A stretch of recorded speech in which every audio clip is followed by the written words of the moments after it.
In a dramatic, tearful, and unexpected turn of events that left Parliament in shock, economic freedom fighters, EFF leader Julius Malema was visibly wiping away tears as Democratic Alliance, DA, Federal Council Chair Helen confronted him in a dramatic exchange concerning the since forbidden Kill the Boer Chant.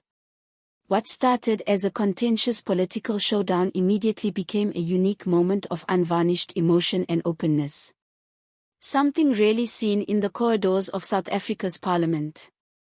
Zille, standing to speak to the House in a debate on public safety and social cohesion, directly criticized Malema's recent employment of the chant at a public rally as reckless, divisive and deeply perilous in a weak democracy. Mr. Malema, when you sing Kill the Boer, do you realize the terror it evokes?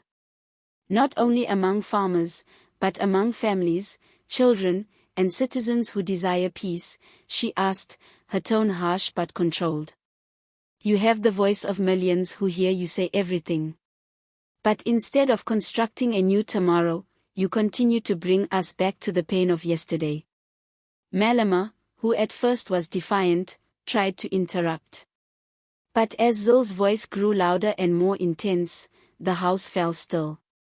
Everyone looked toward the leader of the EFF, cameras panning in to record a historic moment. Malema put down his glasses, blinked away tears, and reached for a tissue. Though some of his MPs took it for granted that he was about to launch a counterattack, it soon turned out that Malema was emotionally upset. Not necessarily by Zille's criticism itself, but by what he later explained as a wave of painful memories and contradictions that he lives with every day. I am a child of the struggle. I saw my people brutalized. I buried men who were slaughtered like dogs, Malema declared, shaking his voice as soon as he was allowed to speak. When I sing the song, it is not that I wish for anybody to die. It's because the people who died are still crying from unknown graves and the land is still not returned. With a rare vulnerability and introspection, he went on. I bear my generation's wrath, but I also bear the fatigue. I never wished to be anybody's enemy. I am just not vanishing in a nation that is still arguing over whether my head exists.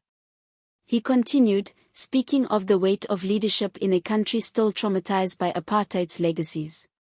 Each time I stand on stage, I am cautioned to be careful, to be calculated. But how do you strain a wound that still bleeds? I don't despise farmers. I despise injustice. I despise inequality that continues to exist even though we pretend that it's done. His voice broke once more as he continued. It's not so much about the past. It's about a present where black children still go hungry and die in the pit toilets while others enjoy luxury. The chamber, normally a theater of bellowing confrontations and perpetual points of order, fell silent for a moment.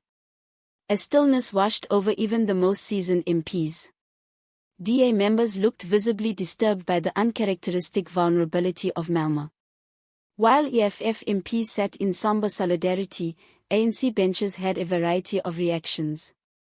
Some were incredulous, others obviously moved by the moment. Speaker Nosif Mazenula briefly suspended proceedings, citing an emotionally charged atmosphere calling for decorum. Video of Malema crying soon made the rounds on social media, provoking a wave of responses. Some wrote it off as political theatre. Malema wept. Zille provoked him. Parliament witnessed the cost of history in human terms today. One noted, while others responded with an unexpected show of sympathy. A well-known farmer from the Free State wrote, I still want the chant prohibited, but I also witnessed a man mourning a history of which I don't yet fully grasp.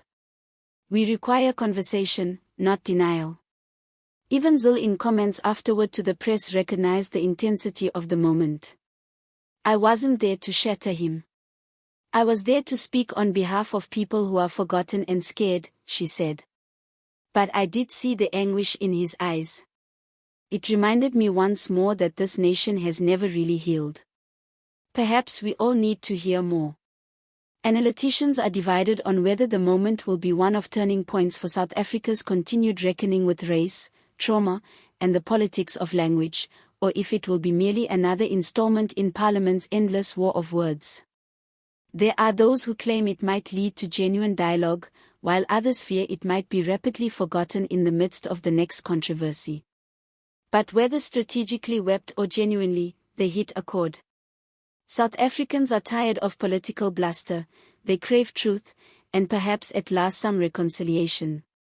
For the time being, Julius Malema's tearful episode is still seared into the national psyche, a stark reminder that beneath the slogans and confrontations, Parliament is still people with human beings grappling with the heritage of a nation born in violence and continuing to seek peace.